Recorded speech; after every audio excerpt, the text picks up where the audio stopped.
So the other day, I was watching my girlfriend play Super Mario 64. She's pretty new to video games. Before we started dating, her experience with gaming was limited to watching Minecraft videos on YouTube. But because she's awesome and shows a lot of interest in my passions, she picked up the Super Mario 3D All-Stars collection at release to get a bit of a history lesson. I watched her play through a few levels, one being to the top of the fortress in Whomp's fortress. She took what I like to call the path of most resistance, following the dirt path to these sliding platforms, climbing up the Thwomp steps, running across the falling bridge, jumping over the gap with the spinning platform because she was feeling a little ambitious, riding up the elevator, and finally hopping up the steps to the top of the tower. Now, if I were to play this level, it would look something like this.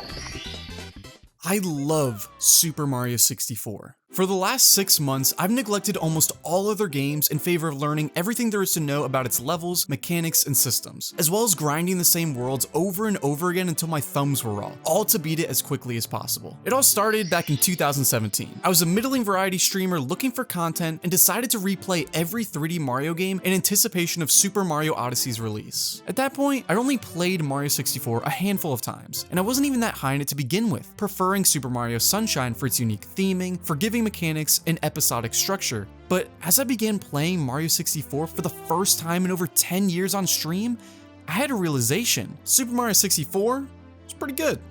What surprised me most, though, is how it hits so different compared to all the 3D platformers I grew up loving on the Nintendo 64. It wasn't just a good game for its time, it was a good game, period. I completed it fairly quickly for a casual playthrough by mimicking the movements of those I'd seen speedrunning it to a varying level of success. It was by far one of the most fun streams I've ever had, and I was super eager to hop into Sunshine and have the same experience all over again.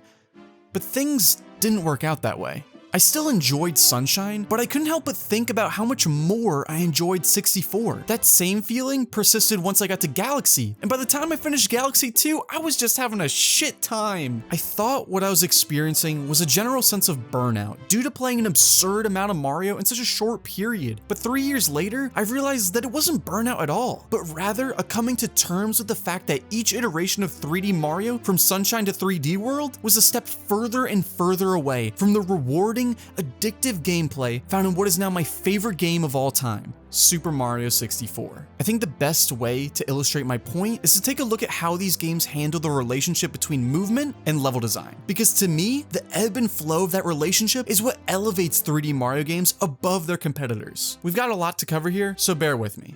First, let's talk about movement. Movement itself is tricky to talk about because of its precise implementation and how players engage with it. I think this is true particularly when it comes to revisiting a game like Super Mario 64 after playing the games that followed, because if you approach the controls as if you were playing Sunshine or Galaxy, you're gonna run into some frustrations. Setting the blueprint for games to follow, movement is core to Super Mario 64's design, so much so that fleshing out its systems was a top priority before any level design was even considered, but it doesn't come without its problems.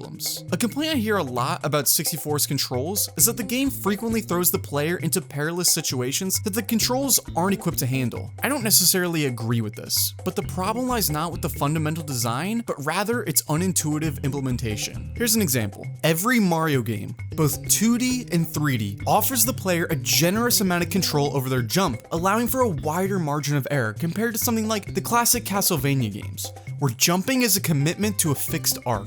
So let's say Mario has two states, one when he's on the ground and the other when he's airborne. Because the game requires the player to switch between these states rapidly, I think it's safe to assume that most players expect a level of consistency between them. So when the game encourages players to divert their momentum in the air by moving the analog stick in the opposite direction of their jump, most players commit to this input after landing. But this causes problems in Super Mario 64, like Mario losing control and sliding around when landing at high speeds, or walking forward a bit before turning around in a circular motion when attempting to simply move in the opposite direction Mario's facing, leading to a...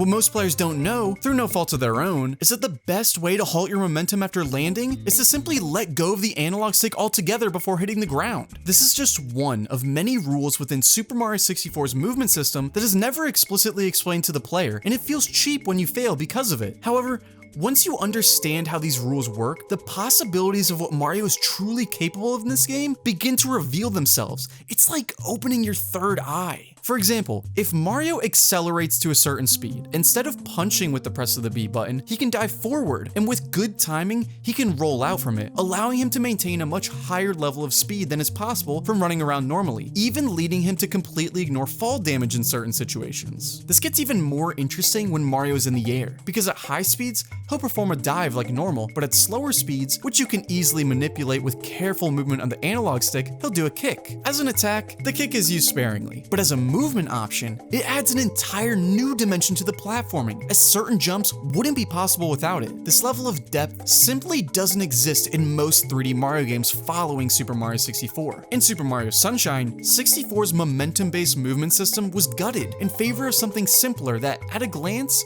appears to offer a more precise level of control. In a way it does, but it sacrifices elements and options that make the gameplay satisfying for multiple skill levels. I would argue the absence of any acceleration trivializes the relationship between movement options that are bound to the same button, like the kick and dive, but these moves were already made redundant and removed by the FLUDD, much like the fan favorite long jump. Galaxy, on the other hand, returned the long jump, but completely forgot about all the other moves and options left behind by Sunshine. Just bear with me for a second. I want you to boot up your Wii, Switch, or whatever means of playing you have, and just run around in both 64 and Galaxy just to see what you can do. Honestly, it isn't even close. Galaxy not only has fewer options, but also what I'd describe as almost negative momentum that coincidentally negatively affects the platforming. In Super Mario 64, I can peel back super hard for my second jump and still pull off a triple jump with a delicate balance of push and pull. I can animation cancel the hairpin turn to side flip off a dime, and I can kick in midair to make sure that Mario doesn't grab onto a ledge unnecessarily. I can't do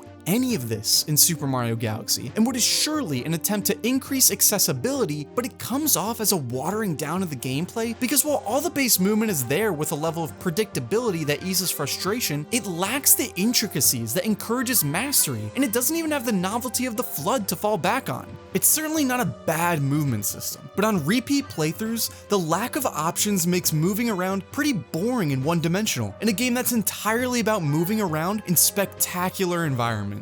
Because that's really what it's all about, right? It's certainly not just about movement, despite how enamored I am with it, but like I said previously, the relationship between movement and level design. And while I'm sitting here shitting on Sunshine and Galaxy's approach to movement, I understand they are the way they are because they seek an identity unique from Super Mario 64 by focusing more on introducing the player to new ideas, which isn't inherently a bad thing. Despite me disliking the sacrifices made to movement by the inclusion of the FLUDD, I actually like most of what it offers to the gameplay and realize it works because the entire game is designed around it. As far as the Super Mario Galaxy series goes, I understand the appeal because it bombards players with visually breathtaking levels chock full of ideas that never overstay their welcome. But in this transition to a style of game more in line with modern trends, something special was lost that I'm not sure was even designed intentionally to begin with. An open approach to level design that rewards mastery and creativity.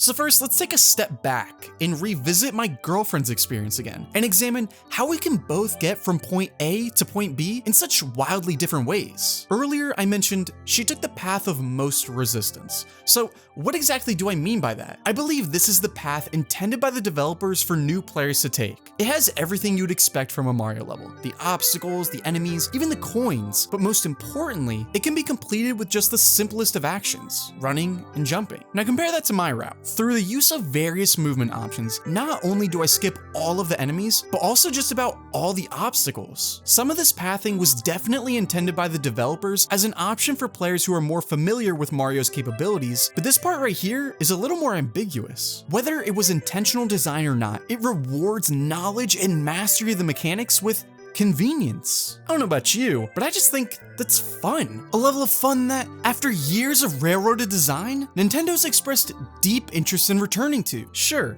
glitches are fun. I'm probably not the first person to tell you that, but what's truly special about Super Mario 64 is that you never really know where the game design stops and the player's creativity takes over. It strikes such a fine balance between the two, and anyone can be a sequence breaker. I didn't teach my girlfriend how to do anything, and truthfully, the game doesn't do the best job of teaching the player how to fully leverage what Mario is capable of in favor of allowing them to experiment on their own. But that doesn't stop Super Mario 64 from crafting an experience that's exciting for all kinds of players, because it respects the variance and skill level by offering a ton of options within its mechanics and level design. If you take the game at face value, it's going to throw more enemies, obstacles, and longer paths at you, hence the path of most resistance. But if you choose to push further and get a little creative, the game rewards you.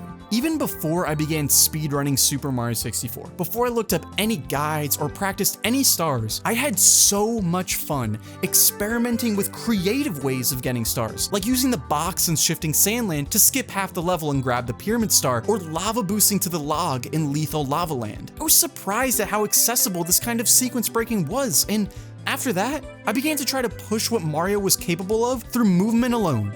And that's when the game really began to open up. While I've been grinding the same routes day in and day out just to get a little bit faster, I'm still being exposed to creative solutions for stars I never even considered. For example, Fall onto the Caged Island seems to be a point of contention for some people. The intended method of completion is to hitch a ride from the owl that will only reveal itself if you decide to climb the tree at the very beginning of Whomp's fortress after completing its first 2 stars. It's understandable that a lot of players might miss this, perhaps finding nothing the first time they climb the tree, or simply never climbing it at all. However, there's a bunch of other methods to get it. There's the owlless method that anyone who watches speedruns is probably familiar with, long jumping off the top of the tower, or even taking a YOLO shot out of the cannon. One method rewards mastery of the mechanics, another rewards understanding the layout of the level, and the other rewards pure creativity. I know I've been showing off Whomp's Fortress a lot, but this approach to level design permeates throughout the entire game. Once you see it this way, the value of repeat playthroughs skyrockets,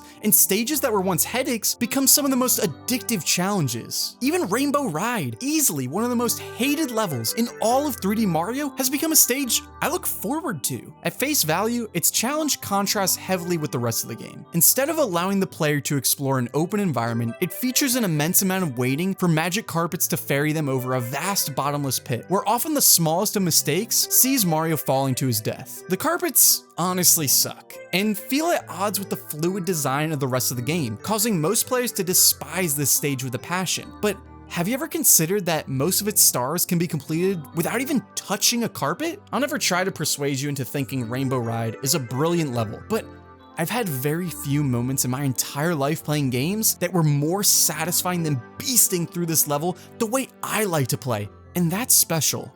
That's really the message I want to send by showcasing how fantastic Super Mario 64 is. At its best, it embodies challenge, freedom, and creativity, and at its worst, it can be unwound into new experiences that are entirely what you make of it. Despite that, I've died to enough invisible walls and TikTok clock to know that this game isn't perfect, and its shortcomings are a result of its place in history. 3D Mario design has moved past its unintuitive movement system, aggravating camera control, and unforgiving level design. And even though I love many of these aspects, I'm willing to acknowledge that for most players, it's probably for the best that some of them were left behind. However, there's a reason that Super Mario 64 is touted as one of the most important games of all time, and is remembered as such decades later. If you don't believe me, look no further than Super Mario Odyssey. In its movement, level design, and application of secrets, it's basically a celebration and refinement of what Super Mario 64 achieved, the next step forward. I don't look at it as fondly, and perhaps that's a topic for another video, but maybe in another 20 years, I'll look at it in a new light like I did with this game.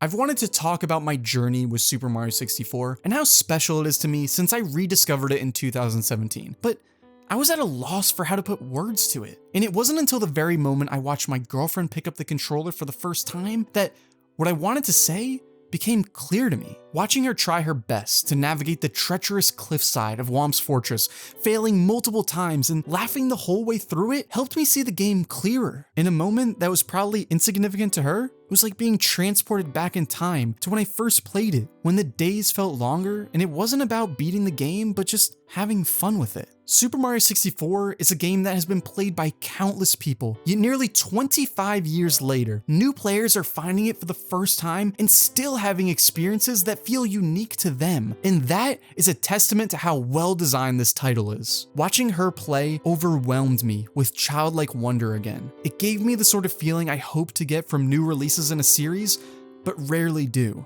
It made me realize that Super Mario 64 has been exactly the kind of game I needed to be at various stages of my life. As a kid, it gave me colorful worlds to explore and goof around in. As an adult, it gave me a complex moveset to manipulate and master.